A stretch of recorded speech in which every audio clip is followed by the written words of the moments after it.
Olá, olá, tudo bem com você? Bem-vindo a mais uma viagem do Trem das 11. Meu nome é Pedro Gustavo e eu serei seu guia. Lembre-se, é uma viagem de trem, então não tenha pressa. Se aconchegue no seu lugar e aproveite a viagem. Vamos aos recados? Quero mandar um grande abraço ao amigo Frater Malone. Ele desatou a ouvir nossas viagens uma atrás da outra e me mandou comentários sobre como isso fez ele precisar ir devagar pela quantidade de conteúdo. É isso aí, Malone. Se você chegou nesse nível, eu atingi o que eu queria. Se for necessário, pause, vai devagar, repete. Deixe os conteúdos assentarem com calma. Como a minha proposta é falar algumas coisas além da mente racional, a alma é lenta, então para absorver isso tudo ela tem que ir devagar. É como se fosse um potinho de bolinhas de ping-pong. Para você colocar uma nova bolinha de ping-pong, todas as outras bolinhas vão ter que se ajeitar para essa nova entrar no potinho. Falando nisso, se você está me ouvindo agora, o Malone é um acupunturista. Eu já fui atendido por ele, o cara é excelente. Se você quiser, entra lá no Instagram, @fratermalone. Aí você encontra ele lá, porque ele é muito bacana, tem um perfil muito legal. Segundo recado que eu vou disponibilizar meus contatos nas descrições das viagens que a gente fizer aqui, ao invés de ficar falando no final delas. Além do Instagram e do meu e-mail, eu vou deixar um link para um grupo no Telegram, para quem estiver ouvindo. Vai ser bem legal me aproximar de cada um que está ouvindo essas viagens. Então, vamos viajar?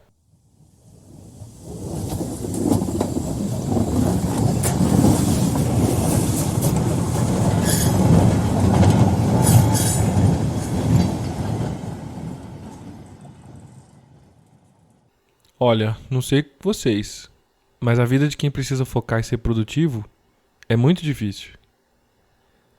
Eu vi essa frase de um amigo e isso disparou aqui dentro de uma cadeia de pensamentos. Eu relembrei de conteúdos que eu já li, já ouvi, já consumi sobre nossas formas emocionais, sobre o funcionamento do nosso cérebro, sobre a nossa alma como um todo. Isso me fez lembrar, inclusive, da minha compulsão por produtividade. Não sei se eu já comentei com você, mas levei 9 anos e meio para formar na engenharia. O máximo é 9, né? Tive que pedir dilação de prazo para poder fazer o estágio lá no final, mais 6 meses. Então essa ideia de realizar, de desempacar, de produtividade, de alcançar, é meio que uma compulsão minha desde aquela época. Não é à toa que eu tô aqui falando isso, não é à toa que eu trabalho como coach, não é à toa que eu trabalho como terapeuta sistêmico. Tudo isso foram saídas que eu acabei encontrando e agora estou compartilhando. Tudo isso tem a ver com desbloquear-se, realizar, fazer mais coisas e, juntamente com isso, se sentir preenchido, se sentir realizado. Não é simplesmente fazer. Então, a viagem de hoje vai ser sobre produtividade. Antes de mais nada, um disclaimer. O que influencia a nossa produtividade muitas vezes vai além de nós mesmos. E existem por aí muito discurso tóxico, pesado, sobre produtividade, que prega luta, dedicação, acorde cedo, trabalhe enquanto os outros estão dormindo. Eu não engrosso esse couro, não. Eu tô falando de outra produtividade. Inclusive, tô falando só do nível pessoal. Cada um é responsável pelo seu próprio destino, até certo ponto. Então eu falarei só do que nos cabe, só o que está no nosso alcance e o que a gente pode realizar. O mundo é maior do que nós. E a gente sofre as consequências, muitas vezes, das atitudes de outras pessoas, das ações de outras pessoas. Isso é viver num sistema. Eu colho as consequências de alguém, mas não fui eu que fiz. Então a gente vai focar somente no que dá para mudar, tá bom? Você já deve ter tido uma ideia legal de funcionamento de grupo com aqueles 3 princípios das outras viagens que nós fizemos, de consciência de grupo, de hierarquia, pertencimento e equilíbrio. Dá para ter uma boa ideia de funcionamento de grupo. Aqui eu vou falar um pouquinho mais para nível pessoal. Dito isso,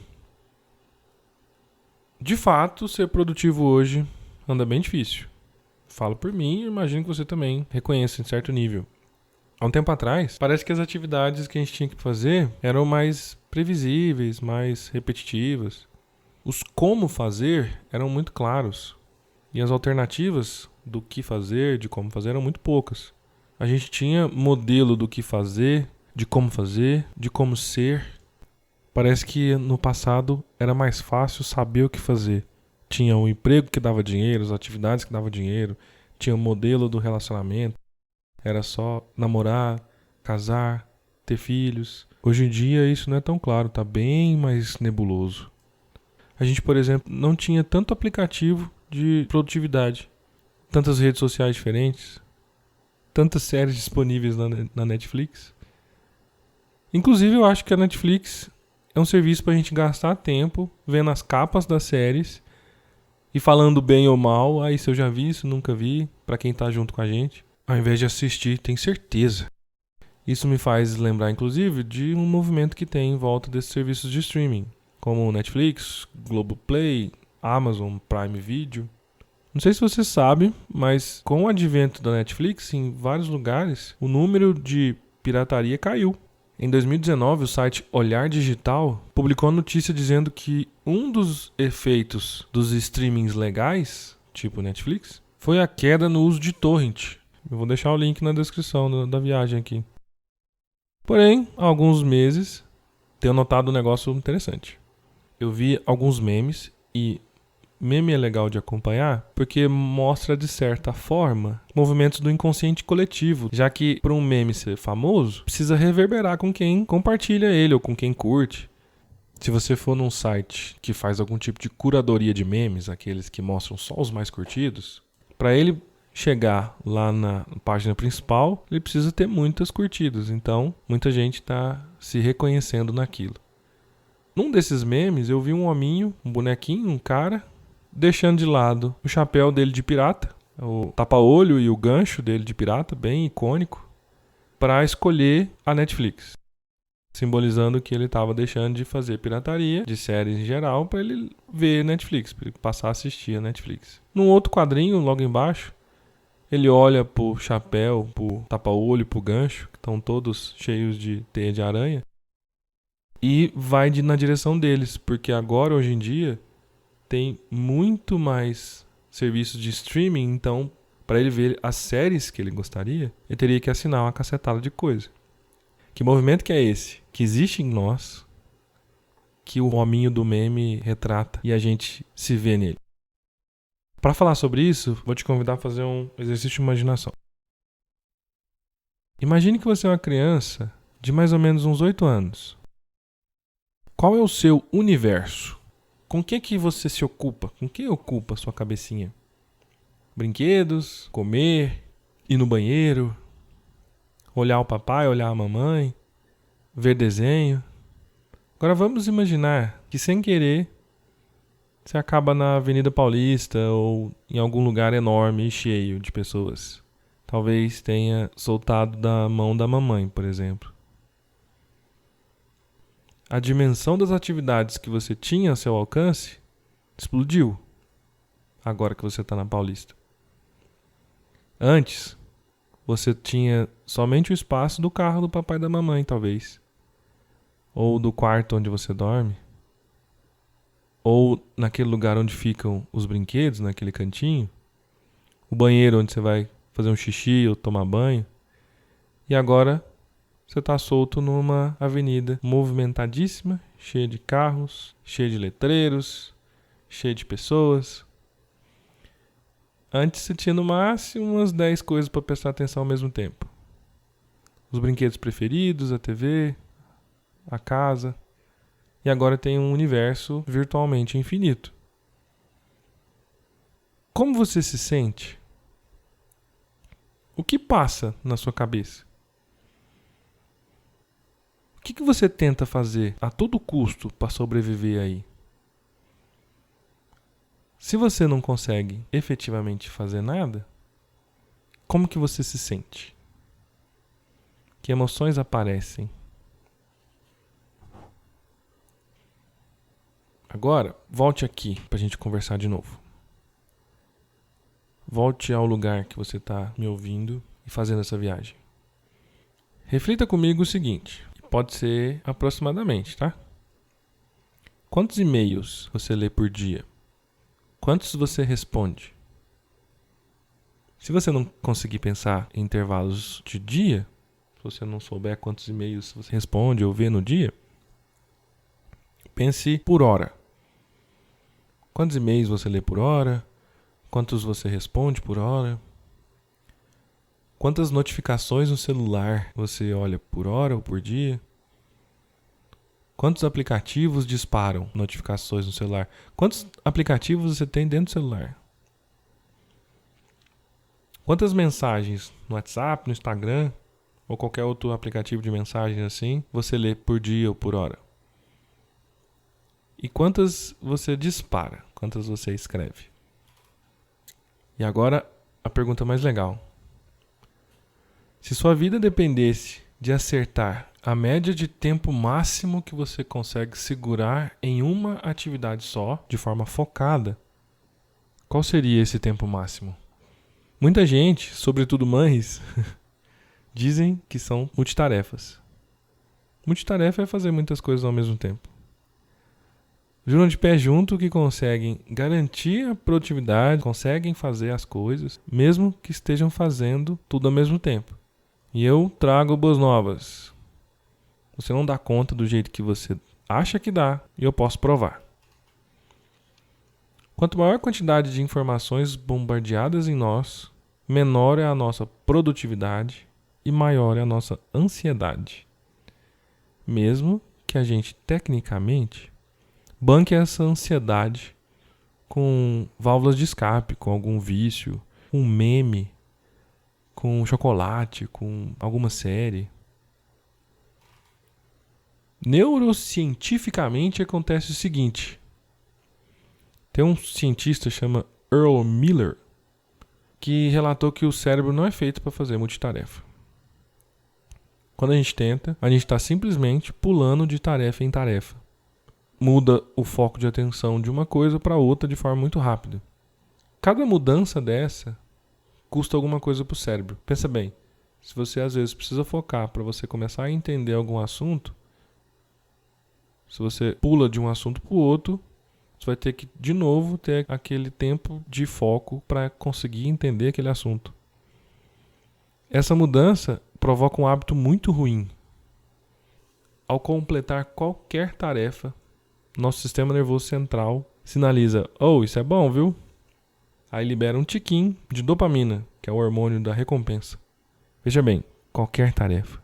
Pode ser o envio do e-mail, pode ser responder aquela notificação que está piscando, pode ser mandar um meme que você lembrou das pessoas que mereciam receber aquele tipo de meme, pode ser dar uma curtida de foto no Instagram. A soma de cada tiquinho desse de dopamina faz com que a gente sinta que coisas foram feitas. Quanto maior a soma, mais a sensação de que muito foi feito. Mas na realidade, a gente está só gastando tempo, que pode até gerar alegria, mas muitas vezes não gera felicidade. E eu vou explicar a diferença disso daqui a pouquinho. Não é à toa que o descontrole de uso de redes sociais hoje em dia é encarado como vício. Dopamina, afinal, é um neurotransmissor, é uma molécula, é química. Então a gente acaba viciando na dopamina que é largada no organismo. Se a dopamina, vamos supor, é largada de minuto em minuto, se a gente não faz nada do que a gente está acostumado, ou se a gente está focado em alguma coisa que leva mais de um minuto e a descarga de dopamina não vem, o cérebro, dependendo do nível de vício, começa a ficar loucaço, querendo alguma coisa. Dá um faniquito que dá vontade de buscar o celular, de buscar alguma coisa, de mudar o que está sendo feito. É a busca por dopamina. Eu, por exemplo, fiz alguns testes e notei que o meu máximo, quando eu presto atenção, quando eu entro em flow, que eu vou falar daqui a pouquinho, é 20 minutos de atenção em alguma atividade. Eu já estou lutando para aumentar isso. Eu, por exemplo, tiro todas as notificações do meu celular. Por quê? Porque o mero fato de ter uma notificação sem ser respondida, mas estamos percebendo que ela existe, faz com que nosso QI, ou seja, nossa habilidade de analisar, pensar, somar, fazer causa e consequência, nossa inteligência lógico-matemática, ela cai em até 10 pontos. Só pelo fato de ter alguma coisa esperando nossa resposta. É como se roubasse nossa atenção, roubasse nossa energia. Pensa o que significa, então, ficar com aquelas bolinhas vermelhas lá e você olhando isso. Em termos de neurotransmissores, tentar várias tarefas ao mesmo tempo aumenta a produção de cortisol, o hormônio do estresse. Fazer o cérebro mudar de tarefas constantemente liga o cortisol. É como se a gente estivesse avisando para o cérebro, estamos numa situação de estresse, está numa situação ruim. Preste atenção, toma um cortisol aí. É um dos prováveis motivos, inclusive, da insônia. Para certos tipos de insônia, significa que o indivíduo gastou muito sua energia mental, digamos assim, está com a sensação de que fez muito mentalmente, mas o corpo não gastou. Então, às vezes, na hora de dormir, a vontade é de dormir, mas ele não consegue dormir, porque o corpo ainda tem muita energia. Eu brinquei lá atrás, né? Mas mulheres, literalmente, são melhores em funcionar em modo multitarefa. Foi feita uma pesquisa e descobriram que homens podem diminuir seu QI em até 15 pontos se fazem multitarefa. Isso pode significar que a inteligência do homem que faz multitarefa chega à inteligência de uma criança de 8 anos. Isso é coisa pra caramba. A Universidade de Sussex, na Inglaterra, realizou ressonância magnética em cérebros de pessoas que passavam tempo fazendo duas coisas ao mesmo tempo, tipo ver televisão mandando mensagem no celular. E essas ressonâncias resultaram em uma imagem do cérebro cuja densidade cerebral na área responsável por empatia e controle emocional é menor. Não é um estudo definitivo, mas caraca, né? Se eu tenho sonhos, eu quero também ter as melhores ferramentas para ter as melhores chances de chegar nesses sonhos. E você não gostaria também? Então, acho que não compensa ficar perdendo massa cerebral fazendo multitarefa, né? Tá bom. Falamos da parte neurocientífica do problema. Agora vamos para a parte emocional. Eu sou apaixonado por dois ramos da psicologia: a análise transacional e a psicologia positiva. Pode ter certeza que volta e meia eu vou trazer conteúdos de ambas para você aqui. Para o problema da produtividade, eu vou trazer algo da psicologia positiva. O pai da psicologia positiva chama Martin Seligman. A sua vontade ao pesquisar isso foi de ir além da psicologia tradicional, que promove cura, que tem valor, é potente nisso, mas ele pensou: e se eu quiser, além de me curar, ou seja, além de ficar normal, se eu quiser realizar mais? Um dos conceitos que foi abraçado pela psicologia positiva é o conceito de flow. Esse conceito foi estudado pelo Mihaly Csikszentmihalyi. Eu não sei pronunciar isso, então vou deixar o nome dele na descrição. Ele é um professor húngaro-americano e pesquisou o estado de atenção profunda que conduz ao nosso máximo de produtividade. Nessa pesquisa, o Mihaly descobriu que quem está no flow está totalmente absorvido pelo que faz, resultando até na perda de percepção de tempo. E isso você já deve ter percebido ao jogar videogame, ou ver uma série, um filme que você gostou bastante. De uma forma bem resumida, o estado de flow é atingido quando tem um perfeito equilíbrio entre as nossas características pessoais e as demandas do meio, e as coisas que acontecem de fora de nós, ou seja, da complexidade da tarefa que a gente assume. O Mihaly concluiu que quando as características pessoais excedem muito na demanda proposta, nas coisas que eu preciso fazer, gera tédio. Quando as competências elas são menores do que a demanda de fora, gera ansiedade. Já está conseguindo fazer um link com aquela história da Avenida Paulista e com o tanto de coisa que você tem feito no dia a dia? Fica a dica, hein? Isso é muito legal de perceber. Se você estiver experimentando muito tédio, significa que você está com fome de fazer mais, de realizar mais, colocar as suas competências para jogo. Se você está com muitos períodos do dia de ansiedade, significa que a percepção da dificuldade das coisas que está à sua volta do que você precisa fazer é maior do que você julga que dá conta. O flow é encontrado no equilíbrio entre os dois. Ele também é responsável por uma sensação de preenchimento e de felicidade, diferente da alegria lá atrás. Para obter o flow, a tarefa tem que ser desafiadora, mas nem tanto. Teoricamente, a teoria do flow define 3 condições para que esse estado seja alcançado.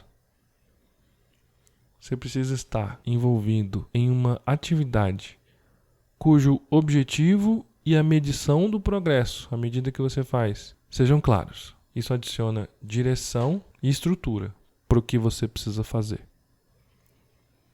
Além disso, a tarefa precisa ser clara e oferecer feedback à medida que você caminha, à medida que você faz um pouco dela.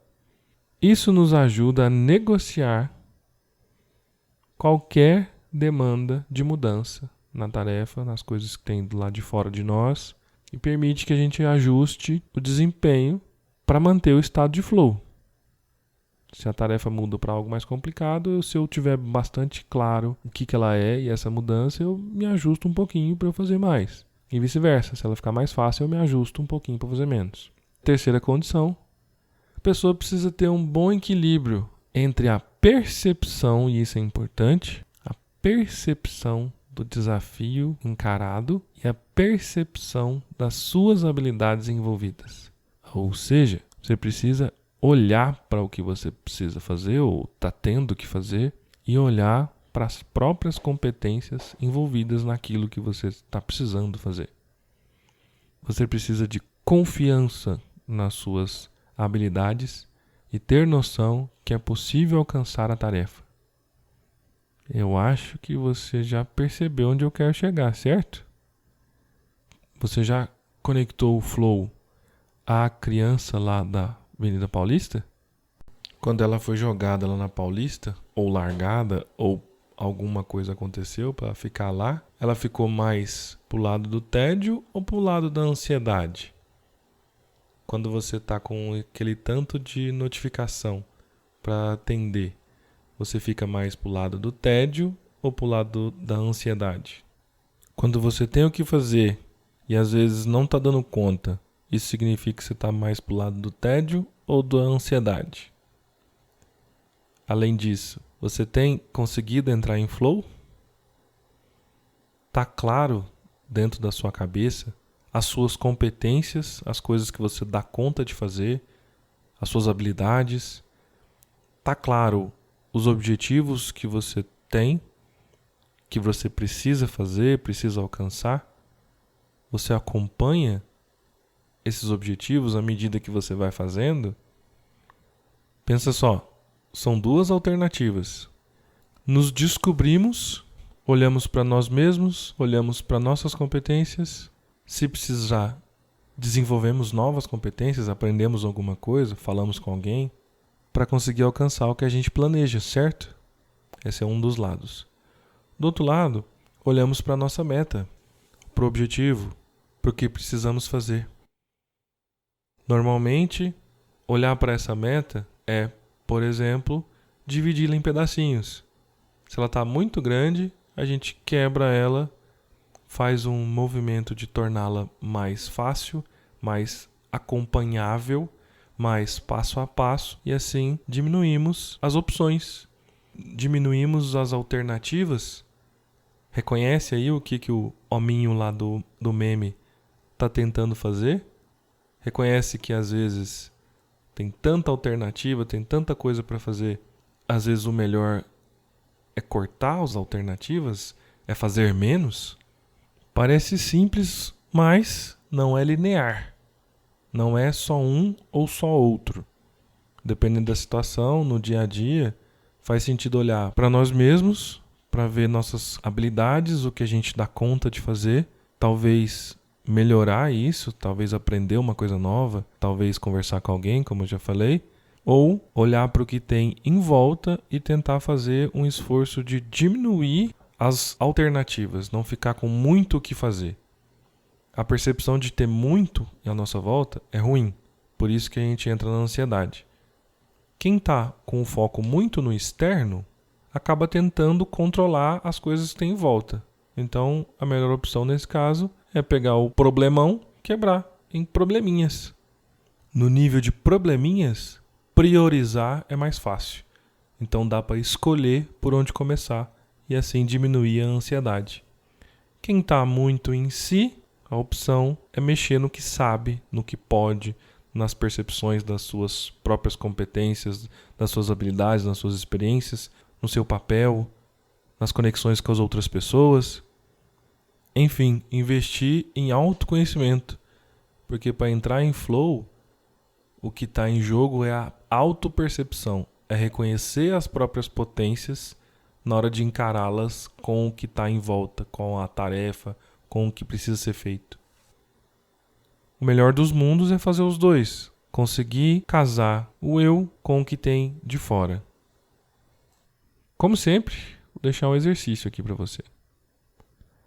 Agora que você tomou consciência do tanto que você funciona de forma de multitarefa, agora que você tem a faca e o queijo na mão para buscar o estado de flow e alcançar, além do seu máximo, alcançar felicidade. Felicidade é aquilo que preenche, que reverbera. E felicidade diferentemente da alegria, porque a felicidade permanece.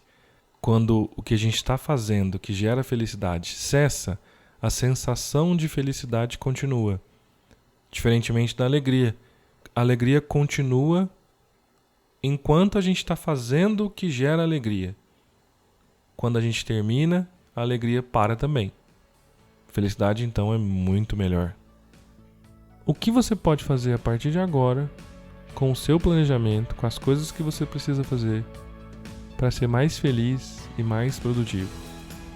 Lembre-se, tem a ver com percepção de si e percepção do que precisa ser feito, da tarefa, do mundo de fora. O que você faz hoje em dia?